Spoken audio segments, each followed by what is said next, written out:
What's up, guys? Fuzzy Dunlop Skates, and you're watching Bridge Burners TV.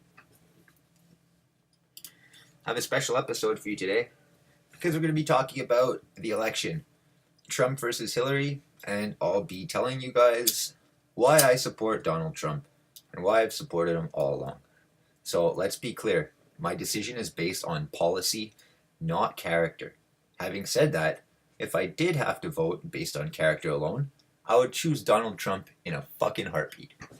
So I'm going to go over both candidate stances on certain issues and explain why the choice for me was and still is an obvious no-brainer.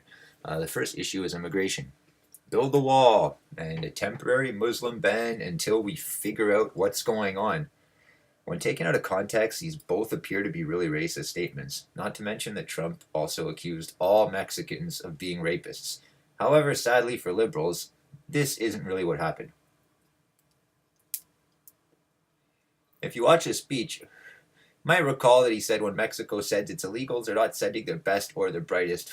They're sending their rapists and their murderers. Fun fact, 80% of women that come to the US illegally from Mexico actually get raped by their coyotes. So I guess this disproves Trump's theory about sending the rapists over. Because they're going, or does it prove it? Anyway, I get confused with that one. Although an exaggeration, though, I agree with what he said in the sense that if you're not willing to go to a country legally, there are probably other laws you won't respect. Stats aside, that is a basis of the comment. Also, if you're planning on moving anywhere legally, the concept of a wall, like so many other countries have, or a border, let's say, uh, including Mexico. Mexico has a wall on its southern border, but we don't talk about that because it's racist. But, you know, uh, if you try to go to any country legally, then the concept of a wall or a border shouldn't seem so oppressive or racist to you. Regarding the Muslim ban, I also agree with the notion that the Muslims' religion is anathema to American culture. It is extremely authoritarian, oppressive to women, really intolerant to gays, and not how the West is intolerant to gays, but like you get fucking killed if you're fucking gay. And it's at war with most other religions, but that's only based on what like the Quran says and how many Muslims act. But you don't have to take my word for it. So a moratorium on Muslim immigration is good, but I believe this should go even further, and a stop on all immigration for at least 10 years is necessary if we want Americans to assimilate. That's what I think. For the past 50 years, immigrants have not been vetted or assimilated and have radicalized instead. The argument here is that America is a nation of immigrants founded on diversity and the Negro's back, and that all culture is American culture.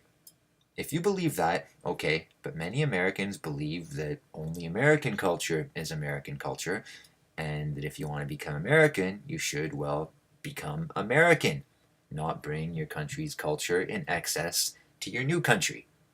So Hillary wanted to increase Syrian refugees by 550%. She has the more the merrier naive globalist mentality that shits on American culture by saying that America was never great and we owe every achievement to the white man having stolen it from a poor oppressed minority. I do not share this philosophy. Also, Hillary's dream is of an open border to 600 million people with international amnesty. No thanks. Like I said, for me, this was a simple choice. In terms of economics, keeping jobs in America or outsourcing and borrowing to and from China. Raise taxes or lower taxes. Again, this is simple for me. I'm an entrepreneur, not that that fucking matters, but I understand supply and demand. I understand you have to sell a product to make a profit, and America also has an enormous debt, and its effects aren't felt yet because the country is still borrowing in order to continue living outside its means. The solution is to stop borrowing and create wealth from within, and to pay back the debt. Again, this was a very, very, very simple sell for me. The third point is nationalism. I'm gonna get my coffee here. And this is, I find, related to immigration closely. So it's really cold in Canada. Yeah, and it's related to immigration a lot, and it comes down to how proud you consider yourself to be an American. Do you attribute your success to others paying for you? And are you riddled with guilt over perceived injustices against the quote unquote oppressed? Or do you believe that you and you alone are responsible for your own actions? This definition might differ for you, but to me, again, it was quite simple and black and white. That's how I think, and I want to keep my country that way. That's it. You know, you're welcome to have a different opinion, and we can debate about it, we can discuss it any fucking time, but that's my opinion. Fourth point is foreign policy. Trump is a businessman who wants to put America first. America. If that means partnering with another country for economic growth or increased security, then great. But we're the first priority. America isn't an international charity or police force, or at least it doesn't want to be one anymore. Unfortunately for Hillary, the Clinton Foundation has accepted hundreds of millions of dollars from countries in the Middle East, so she can't deny them anything, a favor for a favor, like in the mob. I don't want to pay her debt back for her, so again, for me, this was a simple choice. Trump is also anti-establishment. This kind of ties into my last point in the sense that Trump funds his own campaign and has been the most successful Republican to ever do so. Money earned and he won. He's in nobody's pocket and he can do what he wants. He is a businessman. He can make objective choices without having to worry about the selectively offended. Don't worry, I will get to you guys later. Convince me again on this one. Anti-establishment versus status quo. Trump all the way for me. Number 6, Trump is a capitalist because he's an entrepreneur. This doesn't mean he's rich because he steals from the poor. He creates jobs for the poor and gives them the opportunity to become rich. That's how it works. He doesn't discriminate. Skin color, sex, orientation, or whatever gender you think you are, religion, are of no import to the man because he only cares about one thing. Is this productive? Capitalism is not a bad thing. It is a notion that if you want to survive, you must provide something useful to the world. On the other side, you have the notion that because you exist, you are entitled to deserve. Trump on one side, Hillary on the other. Again, your choice depends on your view, but for me, it was quite simple. Number 7, the oppressed. And social justice warriors.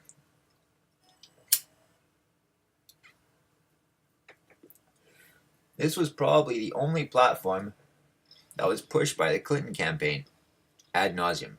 She rarely spoke about policies, and when she did, she justified her ridiculous ideas by appealing to the selectively offended or the modernly oppressed, virtue signaling, and grievance seeking were the main forces at work here. Black Lives Matter, sexism, and women's rights and minorities were all pawns to Hillary's rhetoric of painting Trump as a racist for wanting to increase law enforcement in poor black areas where thousands of black people get killed every year by other black people, and accepting Klan support. A sexist for not respecting a woman's right to choose to have an abortion up to a day before the delivery due date, not to mention a Mexican-hating Islamophobe. And because he thought bathroom laws for transgendered should be regulated by the state, because he really doesn't care about that shit, she labeled him transphobic. If you ask me, this only insults the intelligence of the people to whom she's trying to pander. It's offensive. Fuck, it's offensive to me and I'm not even in one of those fucking demographics. The thing that gets me is how much people believe this crooked bitch. And number 8, character. The fat shaming and the sexually predatory marks. Let's get to it. Okay, he called her Miss Piggy in 1998, I think on the Howard Stern show. Supposedly, I couldn't find the clip. After she gained 70 pounds after winning Miss Universe. Was that wrong? Yeah, I was wrong to gain 70 fucking pounds, for sure. I did see, however, the video of him talking to the press at the gym on CNN, politely defending her weight gain in a way that could only be described as fatherly. So as far as I can tell, the fat shaming may have been exaggerated. On a more real note, I never cared about that at all. In fact, I would take a president that tells me the truth and calls a fat bitch Miss Piggy over a lying social justice warrior that refers to a fat bitch as plus size any fucking day, especially as a president. You're fat and you need to diet and exercise to lose weight. Boom. Or our country owes too much money and the unemployment rate is too high, so we have to reduce the debt and bring back jobs. Done. Again, for me, not a hard sell. But Greg, what about the predatory remarks? Well, I don't give a fuck about that either. In 2005, first of all. Second, every guy talks like that. Every straight guy talks like that. Every guy that knows what gender he is talks like that and has friends that talk like that. Every fucking beta male that doesn't talk like that wishes he did, but he has no balls, so he's just trying to agree with feminists, gays, black, or any of the massively oppressed mainstream ideologies because he thinks maybe it's going to get him laid. And that's that sexual comments are wrong. Also, Trump accusers say he's advocating rape in these comments. Nope. He's saying that when you're famous, they give you consent to do whatever you want. Consent. Yeah. If given consent, you can grab them by the pussy. Consent, you dumb fucking cunts. That's what he's fucking saying. And honestly, isn't that what you rape culture protesters always argue about? Consent? Giving it, taking it back, and then if the sex wasn't awesome, you accuse the man of raping you? I think that's how it's supposed to work. Those are the steps, so you should know that we're not at the rape step yet.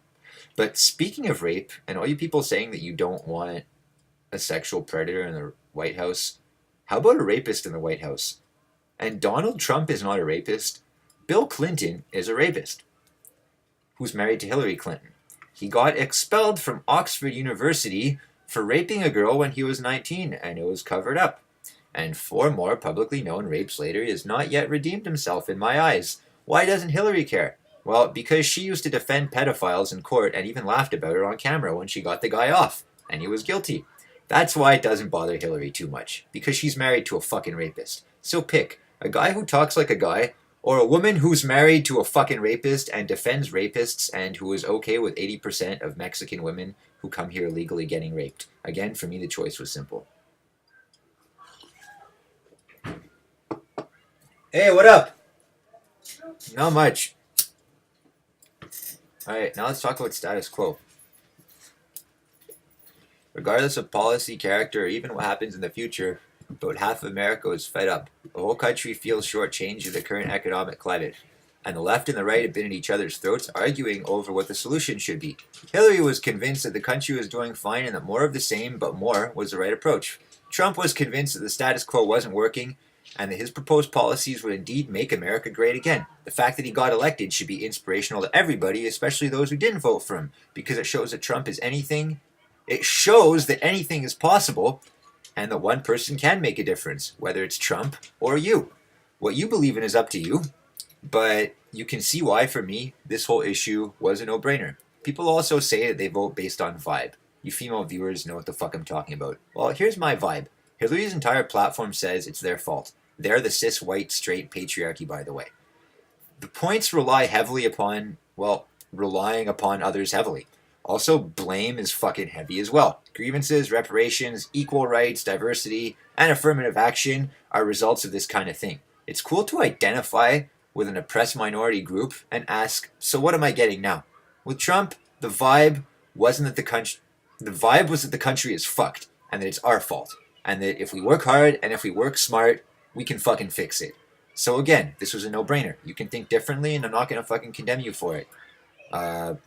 And if you feel differently than I do about certain or all policies, that's fine. What matters is how you reach your conclusion. Having said that, this is a fucking great time to be alive, and God fucking bless America.